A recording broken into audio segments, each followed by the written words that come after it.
Yung bang sinasabing creating multiple income streams is for everyone, I believe na hindi siya para sa lahat sa atin. Kasi kung ganun kasimple, creating multiple income streams, gawin na natin lahat. Pero kasi, ang reason kung bakit hindi pwede sa lahat yan, kasi hindi ka pwedeng magiling sa lahat ng bagay.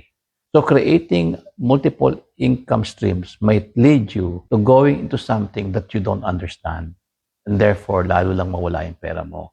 So why don't you do this, no? Maging magaling ka sa isang bagay and from there, branch out into other areas na pwede mo i-develop. For example, magaling kang karpintero, tapos you collaborated with other construction skills.